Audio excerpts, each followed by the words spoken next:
This story isn't fiction, it's a mirror. Let's talk about what no one wants to say, but everyone needs to hear.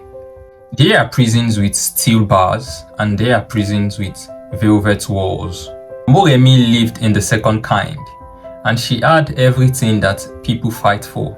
Private tutors, global travels, and even a room with a view.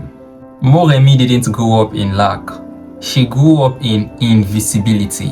She was the girl whose smile was practiced, whose clothes were chosen, and whose opinions were edited before they were spoken. Her father ran one of the largest real estate empire in the country. Her mother was an elegant ghost, visible at dinner, absent in art. From age 13, her life was a contract. You study law, it's in your blood. You will marry someone from the circle to preserve the legacy. Don't question the structure, you are the structure.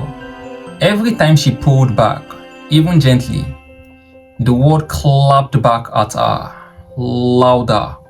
Outsiders said, "You are lucky, you are rich. What do you mean you aren't happy?" And insiders said, "You are ungrateful. People will die for what you have." And so she became two versions of herself, one for display and one she buried. Something broke at age 26. She was invited to speak at a charity event her family was sponsoring. All she had to do was stand beside her father, smile, say 2 lines, and she's done. But as she stood on that stage, her eyes wandered to the far end corner of the hall. A table full of teenagers, girls from underprivileged schools, laughing, listening, bright eyes, and raw energy.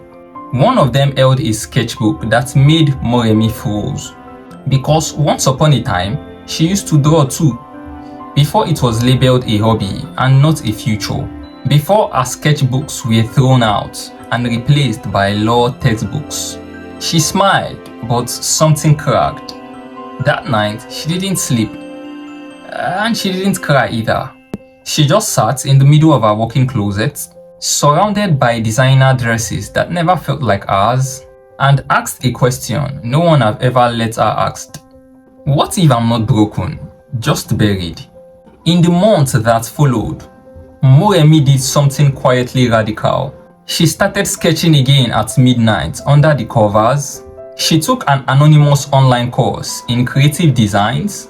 She opened an Instagram page where she posted her works. No names, just raw arts. One day, one of her pieces went viral. It was a simple digital drawing of a caged dove sitting inside a diamond nest with the caption, "Wealth isn't always freedom. Sometimes it is a quieter kind of prison." The post hit 400,000 shares in 3 days. Suddenly, people weren't just applauding, they were asking, who is this artist? Where did this come from? Of course, it didn't go down well at home.